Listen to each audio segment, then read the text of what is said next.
34장 1절에서 9절 말씀입니다. 출애굽기 34장 1절에서 9절 말씀 한 절씩 교독하겠습니다. 여호와께서 모세에게 이르시되 너는 돌판 둘을 처음 것과 같이 다듬어 만들라. 내가 깨뜨린 처음 판에 있던 말을 내가 그 판에 쓰리니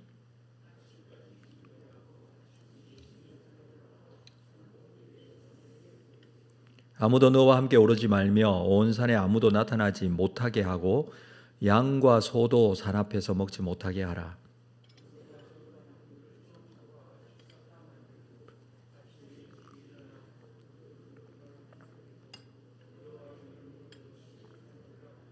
여호와께서 구름 가운데서 강림하사 그와 함께 거기 서서 여호와의 이름을 선포하실세.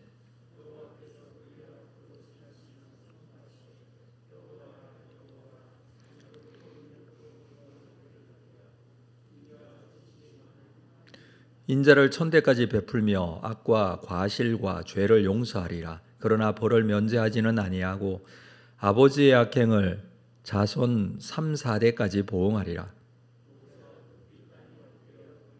함께 읽습니다. 이르되 주여 내가 주께 은총을 입었거든 원하건대 주는 우리와 동행하옵소서.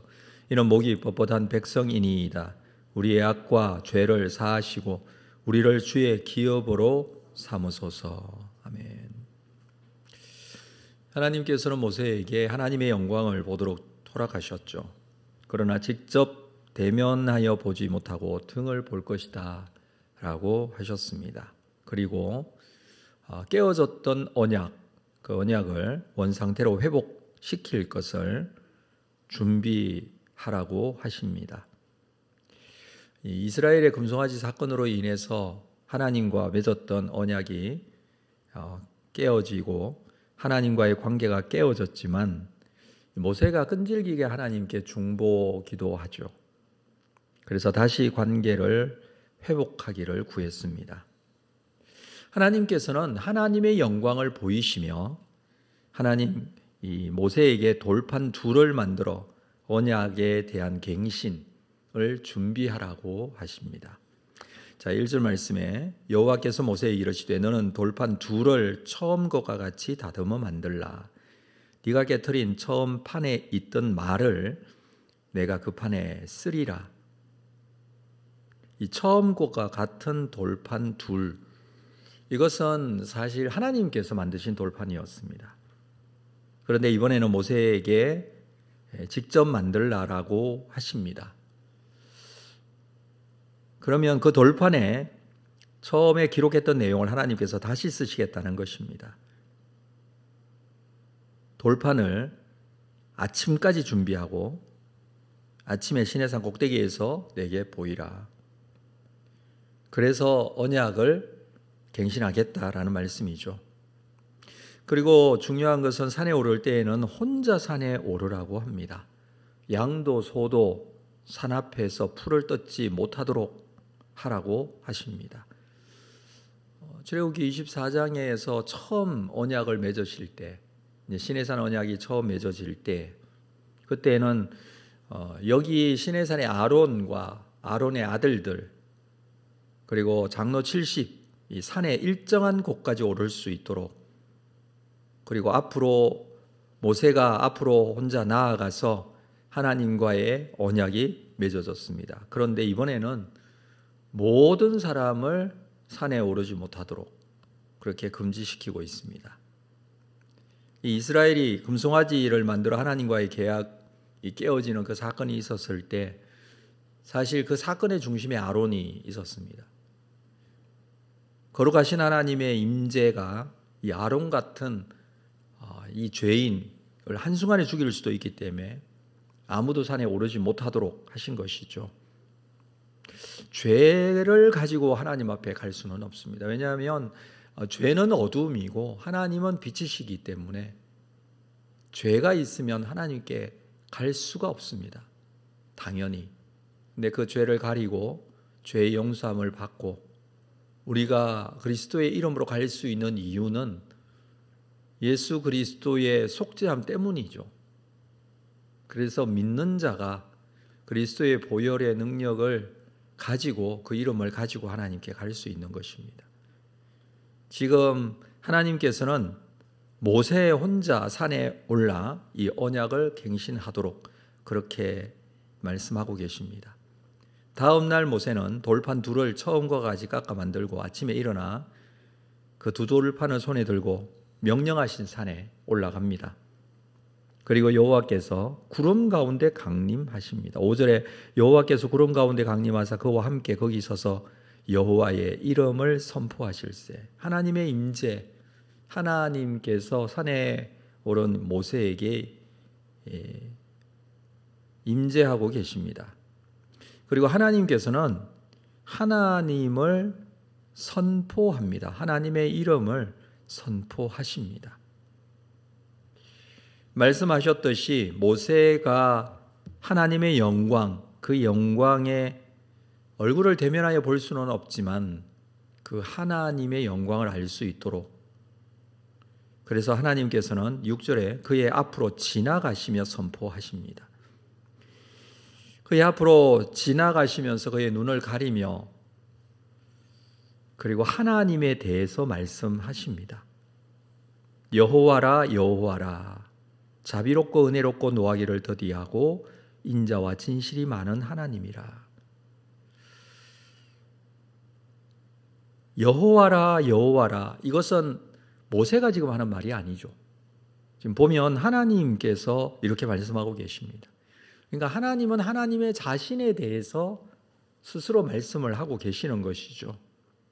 하나님이 어떤 분이신지 우리가 경험되어질 때도 있지만, 그래서 하나님이 어떤 분이라고 말할 때도 있지만, 하나님이 하나님을 선포하고 계시는 그 내용이 6절 말씀 또 7절 말씀에 나오는 내용입니다. 여기에 보면 하나님의 그 속성, 하나님이 어떤 분이신지, 어떤 부분을 가지고 계시는지에 대한 부분을 7가지로 말씀을 하고 계십니다. 이 7가지의 하나님의 속성에 대해서는 전통적으로 많은 그리스도인들이 하나님에 대해서 묵상하며 고백했던 그런 부분이라 할 수 있습니다. 여호와라 여호와라, 여호와이시며 여호와로 존재한다라는 그런 의미인데, 금송아지 사건으로 인해서 하나님이 상처를 받으셨지만 이스라엘을 향한 이 은총, 자비는 변함이 없을 것이다라는 의미로 여호와라 여호와라 이렇게 스스로에 대해서 말씀을 하시면서 그 속성 7가지를 말씀하시는데, 첫 번째는 자비로우시다라고 하십니다. 자비로우시. 이 자비롭다라는 이 단어는 여성의 자궁을 가지고 있는 자궁을 의미하는 단어의 뜻이 이 속에 포함이 되어 있습니다. 다시 말해서 아이를 향한 어머니의 모성애적인 사랑과 관심을 표현할 때 쓰는 단어인데, 이걸 하나님의 속성에 대해서 말씀하실 때 지금 처음으로 말씀하시는 겁니다. 어머니의 자녀에 대한 이 사랑이 특별하죠. 물론 인간의 사랑은 그래도 불완전하지만 그것을 하나님의 이 사랑하심을 표현할 때에 쓰는 인간적인 표현이 바로 이런 부분이죠. 자비로우신 하나님. 우리에게 그 자비가, 어머니가 아이를 품에 품고 사랑하시는 그 사랑하는 그 사랑으로 우리에게 자비롭게 대해 주신다라는 것입니다. 두 번째는 은혜롭고 은혜로우시다라는 것입니다. 하나님의 은혜로우심. 아무런 조건 없이, 심지어 받을 자격이 전혀 없는 사람들에게도 일방적인 배려를 해 주시는 분. 그 일방적인 배려가 바로 은혜입니다. 우리가 은혜를 받았다. 은혜는 어떻게 주어지는 것입니까? 은혜 받을 만한 자격이 전혀 없음에도 불구하고 은혜 베풀어 주시는 것이죠.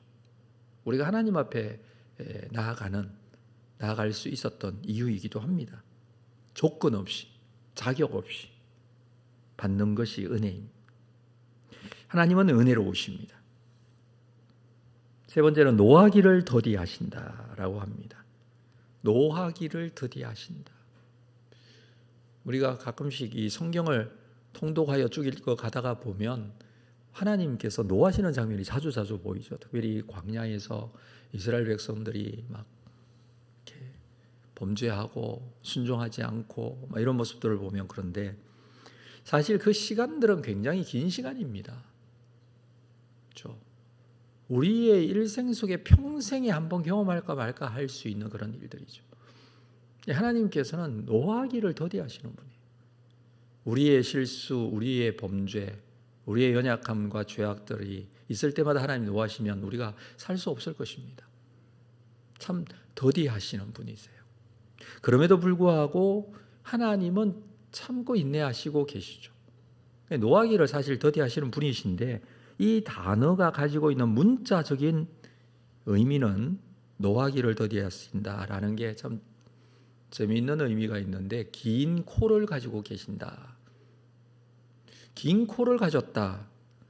이 히브리 사람들은 사람이 화가 나면 코에서 열이 난다. 그래서 코의 평수가 넓어지고 뭐 이렇게 생각을 했던 것 같아요. 그런데 코가 길면 어떻습니까? 그만큼 그 열을 식힐 수 있는 공간이 많아서 화를 더디낸다라는 의미로 사용되어진 단어입니다. 그래서 코가 길다. 그것은 노하기를 더디한다. 하나님은 노하기를 더디하시는 분이시다라고 말해주고 있습니다. 네 번째는 인자가 많으신 분. 인자. 이것은 사실 언약과 계약에 대한 부분에 충실하게 이행하신다라는 의미를 가지고 있습니다. 이스라엘과의 언약, 이 언약을 끝까지 지키신다라는 의미죠. 그리고 그것을 지키실 뿐만 아니라 이행하실, 하나님의 언약을 꼭 지키시고 그것을 그대로 이행하시는 분이십니다. 이스라엘의 많은 잘못도 용서하시고 용납하셔서 언약 관계를 유지하겠다는 의지를 밝히는 그런 부분이라고 할 수 있습니다. 인자가 많으신 분이다 라고 그렇게 지금 하나님께서 선포하고 계시는 것이죠. 언약을 끝까지 지키겠다, 하나님의 의지가 표현되어집니다. 그리고 다섯 번째는 진실.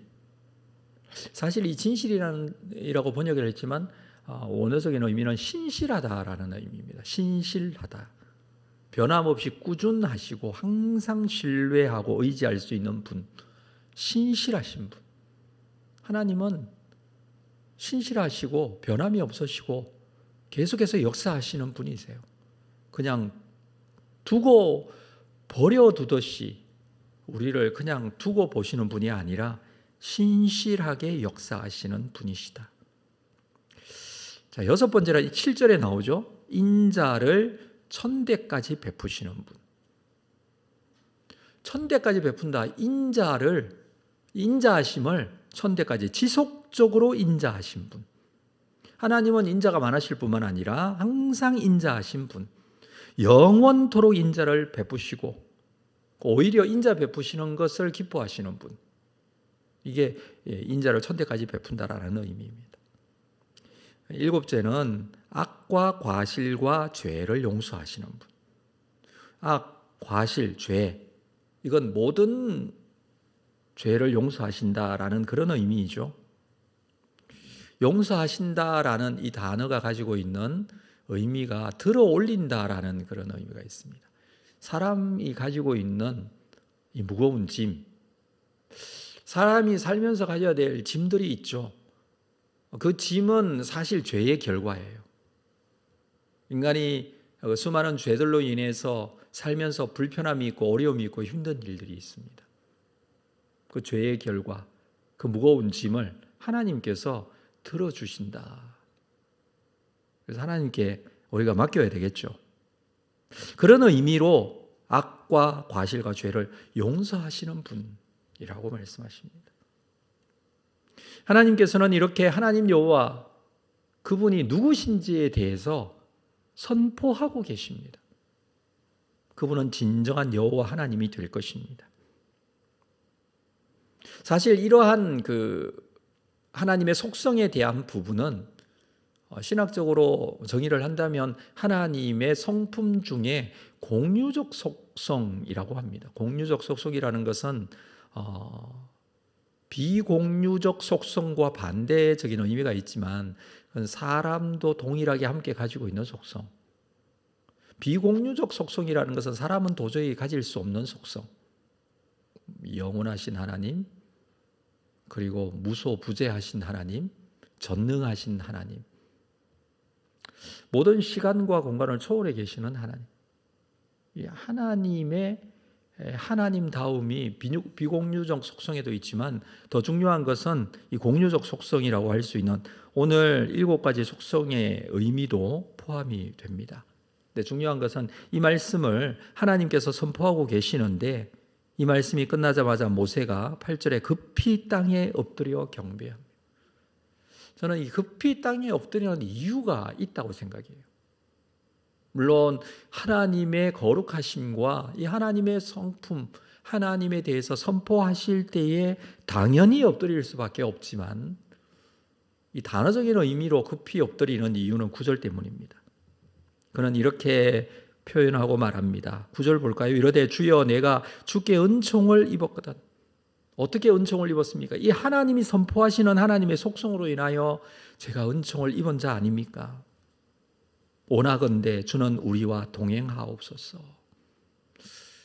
앞장에서 33장에서 있었던 이슈가 있었습니다. 하나님께서 내가 너희를 보내겠다, 가나안 땅에 올려보내겠다라고 하시면서 사자를 보내겠다고 하시면서 하나님께서는 가시지 않는다고 말씀하셨거든요. 자, 이 부분에 대해서 모세는 계속해서 지금 요청을 하고 있습니다. 하나님, 우리와 함께 가셔야 합니다. 우리를 그냥 버려두지 말아 주십시오. 우리가 주의 백성입니다. 여기서 또 얘기합니다. 주는 우리와 동행하옵소서. 이는 목이 뻣뻣한 백성. 그렇습니다. 우리는 목이 뻣뻣한 교만한 자들. 하나님, 목이 뻣뻣하다는 것은 교만하다는 것인데 하나님 앞에 이런 범죄를 저지른 자들이라는 의미예요. 그리고 우리의 악과 죄를 사하시고 우리를 주의 기업으로 삼았소서. 기업은 하나님의 백성으로 삼아달라고. 하나님의 속성을 말씀하시지 않았습니까? 하나님은 이런 분이시지 않습니까? 하나님은 은혜로우신 분, 자비로우신 분, 노하기를 더디하시는 분이 아니십니까? 그래서 우리를 버리지 마시고 우리와 동행하옵소서. 하나님께서는 이스라엘 범죄로 말미암아 가나안에 가시지 않겠다고 하시기는 했지만 모세의 사실 끈질긴 요청에 의해서 내가 그리하겠다 그렇게 말씀을 하셨어요. 모세는 미심적인 부분이 있는지 모르지만 아니면 이 여전히 죄악 가운데 있는 이 백성들이 하나님 앞에 온전한 계약을 맺기 위해서는 그럼에도 불구하고 우리는 주의 백성으로 삼아달라고 그런 의미로 말하고 있는지는 모르지만 그는 하나님 앞에 우리와 동행해 달라고 그렇게 요청을 하고 있습니다. 모세의 최대의 관심사죠. 어떻게 해서든지 이스라엘 백성들을 가나안 땅으로 인도해야 되기 때문에 그렇습니다. 모세는 중보자로서 백성들을 향한 이 마음을 하나님께 요청을 하고 있습니다. 우리 예수님도 그렇게 하셨죠. 하나님의 사람들이 구원받을 수 있도록 중보하십니다. 온전한 구원이 이루어질 수 있도록 십자가에 죽으십니다. 그리고 그 죄를 용서하셨습니다. 자, 여기에 물론 하나님은 하나님으로서 자비로우심, 은혜로우심, 노하기를 더디하심, 인자와 진실이 많으신 분으로 역사하고 계시지만 그 무엇보다도 우리 주님께서, 하나님이신 주님께서 대신 십자가에 죽으시면서 이 부분에 대해서 우리에게 분명하게 말씀해 주고 있습니다. 하나님의 자비로우심, 은혜로우심, 노하기를 더디하심, 인자와 진실이 많으신 분, 그 인자를 1000대까지 베푸시고 모든 죄를 용서하시는 분, 그 은혜 때문에 우리가 하나님의 사람으로 이 하나님의 은혜에 붙들리고 구원받은 하나님의 사람으로 살 수 있는 것이죠. 바라기는 이 말씀에 기록되어 있는 이 하나님의 성품들을 바라보며 또 우리 주님께서 가신 그 그 십자가의 길에서 우리를 그렇게 사랑하시고 용서하신 그 모습을 바라보며 우리에게도 주님의 마음을 닮아갈 수 있는 그런 마음이 있어야 할 것입니다. 왜냐하면 이 하나님의 성품은 공유적 속성이라고 그랬어요. 사람도 가질 수 있는 속성이라고 그랬죠. 그 은혜와 그 자비가 있는 하나님의 성도, 인자와 진실과 용서를 할 줄 아는 하나님의 성도, 이렇게 주님과 함께 섬기는 자로, 또 하나님의 이름을 선포하고 드러내는 자로 우리가 살면서 하나님의 성품을 닮아갈 수 있는 믿음의 사람, 하나님의 자녀로 서갈 수 있기를 주님의 이름으로 축복합니다. 기도하겠습니다. 하나님 아버지, 오늘 이 아침에도 주시는 말씀을 다시 한번 우리가 묵상하고 주님의 뜻 가운데 순종하기를 원합니다. 이스라엘 백성들과 언약을 맺으시면서 하나님의 성품을 말씀하시며 그리고 이후에 보여주십니다. 우리에게 하나님의 자녀로 살며 하나님의 성품을 믿음으로 보고 닮아갈 수 있는 자들이 되기를 원합니다. 하나님의 자비로우심, 하나님의 은혜로우심, 노하기를 더디하심, 인자와 진실이 많은 분, 인자를 천대까지 베푸시고 모든 죄를 용서하시는 분, 우리에게도 이 마음의 묵상으로 주님 앞에 이 성품을 닮아갈 수 있는 하나님의 자녀들로 삼아 주옵소서. 오늘도 하나님의 마음으로 하나님 앞에 기도하는 귀한 시간이기를 원합니다. 우리의 심령까지도 하나님 붙잡아 주시고 인도하여 주옵소서. 예수님의 이름으로 기도합니다. 아멘.